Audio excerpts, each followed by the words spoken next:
ખેડૂતો માટેની બે મહત્વની અપડેટની વાત આપણે આજના વિડીયોમાં કરશું। જે પહેલી અપડેટ છે એ ટેકાના ભાવની ખરીદીને લગતી છે। ગુજરાતમાં તુવેરની ટેકાના ભાવે ખરીદી માટે રજિસ્ટ્રેશનની કામગીરી 15 ડિસેમ્બર 2025થી ચાલુ થશે। એક મહિના સુધી એટલે કે 14 જાન્યુઆરી 2026 સુધી તુવેર વેચવા માટે ખેડૂતો રજિસ્ટ્રેશન કરાવી શકશે। આ સિઝન માટે જે તુવેરનો ટેકાનો ભાવ છે એ 1600 રૂપિયા પ્રતિમણ જાહેર કરવામાં આવ્યો છે। અને અત્યારે ઓફ સિઝન છે।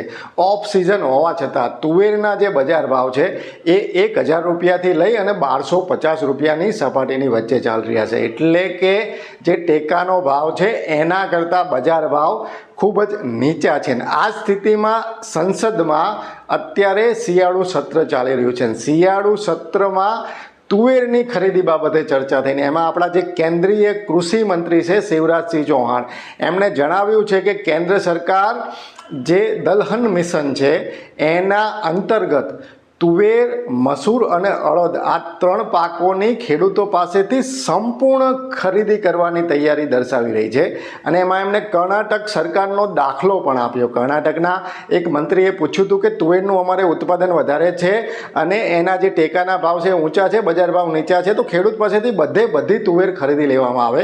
તો શિવરાજસિંહ ચૌહાણે કહ્યું કે કર્ણાટક સરકારે તુવેર ખરીદવા માટે જે કેન્દ્ર સરકાર પાસે જે જથ્થાની મંજૂરી માંગી હતી એ તમામ જથ્થો અમે મંજૂર કરી દીધો છે। અને એમણે એમ પણ જણાવ્યું કે બધી તુવેર ખેડૂતો પાસેથી ખરીદવાની અમારી તૈયારી છે। પણ અહીંયા રાજ્ય સરકારની એક રીતે જવાબદારી આવે છે કે રાજ્ય સરકાર જ્યારે કોઈ પણ પાક ખરીદવાનો હોય છે, જે ખરીદીની કામગીરી છે એક રીતે કેન્દ્ર સરકાર દ્વારા થતી હોય છે। રાજ્ય સરકારે ખરીદી માટેના જથ્થા મંજૂરી માટે કેન્દ્ર સરકાર સમક્ષ પ્રસ્તાવ મૂકવાનો હોય છે। તો અહીંયા ગુજરાત સરકાર જે છે એ ખેડૂતો તુવેરના વાવેતર તરફ આ વખતે વળ્યા છે। તુવેરનું સારા એવા પ્રમાણમાં વાવેતર થયું છે અને ભગવાનની દયાથી તુવેરનો પાક જ પણ ખૂબ જ સારો છે। પણ ચિંતા એ છે કે બજાર ભાવ નીચા છે અને ટેકાના ભાવ ઊંચા છે। તો આ સ્થિતિમાં ગુજરાતના ખેડૂતો પાસેથી ગુજરાત સરકાર 100% તુવેર એટલે કે જેટલી ખેડૂતને ઉત્પાદન થાય એ બધી તુવેર ખરીદે જેવી તૈયારી કેન્દ્ર સરકારે દર્શાવી છે। અને કેન્દ્ર સરકારના કૃષિ મંત્રીએ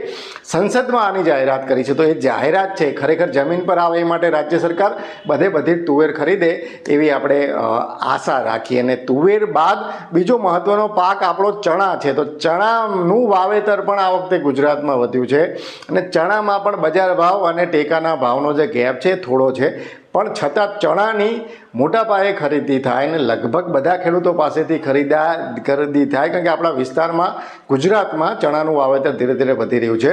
તો ચણાની પણ 100% ખરીદી થાય અને તુવેરની પણ 100% ખરીદી થાય એ માટે રાજ્ય સરકાર અત્યારથી જ કેન્દ્ર સરકાર સમક્ષ પ્રસ્તાવ મૂકે એવી આપણે આશા રાખીએ। હવે જે બીજી અપડેટ છે એ અપડેટ VCE ને લગતી છે।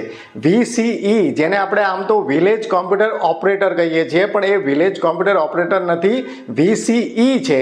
એટલે એન્ટરપ્રેન્યોર, વિલેજ કોમ્પ્યુટર એન્ટરપ્રેન્યોર। ને એન્ટરપ્રેન્યોરનો અર્થ થાય છે સાહસિક। સામાન્ય રીતે કોઈ પણ વ્યક્તિ નવો બિઝનેસ શરૂ કરે, ઉદ્યોગ શરૂ કરે તો એને એન્ટરપ્રેન્યોર કહેવામાં આવે છે। અને રાજ્ય સરકારે ગ્રામ પંચાયતના જે કોમ્પ્યુટર ઓપરેટરો છે એના માટે એન્ટરપ્રેન્યોર શબ્દ વાપર્યો છે। એટલે કે ઉદ્યોગ એક રીતે તેઓ સાહસ કરી રહ્યા છે। ખરેખર VCEનું કામ તમે જોશો તો તમને એ લાગશે કે ખરેખર આ એક સાહસિક કામ છે, કારણ કે ખેડૂતોને VCEની સામે ફરિયાદો હોય છે, VCEને સરકારની સામે ફરિયાદો હોય છે। ખેડૂતોનો પ્રશ્ન એ હોય છે કે VCE દ્વારા જે મહેનતાણું મળે છે એના ઉપરાંત અમુક રકમ ક્યારે માંગવામાં આવે છે।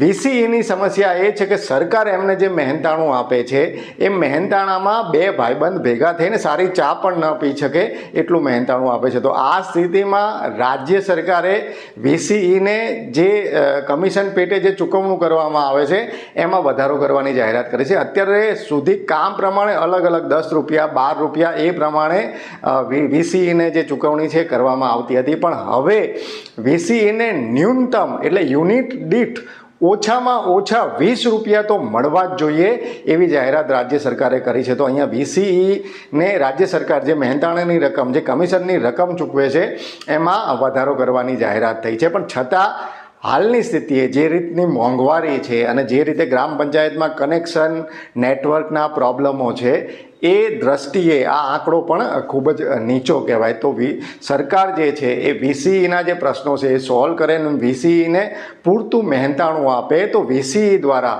જે ઘણા વિસ્તારોમાં ખેડૂતો પાસેથી પૈસા માંગવામાં આવે છે એવી જે સમસ્યા બહાર આવી રહી છે એ સમસ્યા આપણને ન જોવા મળે. તો અહીંયા જે તંત્ર છે એમાં જે મિડલમેનનું કામ એક રીતે વીસીઈ દ્વારા થતું હોય તો મારી દ્રષ્ટિએ વીસીઈને પૂરતું જે છે એ મહેનતાણું મળવું જોઈએ. જ્યારે કેન્દ્ર સરકાર કે રાજ્ય સરકાર જ્યારે અવારનવાર પોતાના કાર્મિક જે કર્મચારીઓ છે એમના પગાર પંચમાં નિત નવો વધારો કરતી હોય છે તો જે કોન્ટ્રાક્ટ બેઝ પર વીસીઈ જેવા લોકો કામ કરતા હોય છે એમને પણ મોંઘવારીને ધ્યાનમાં લઈ અને એમને મહેનતાણું મળવું જોઈએ. તો મિત્રો આ વિડીયો અંગેના તમારા અભિપ્રાય મને કોમેન્ટમાં જણાવજો. હાલ બસ આટલું જ. ફરી ઝડપથી મળીશું નવા વિષય સાથે.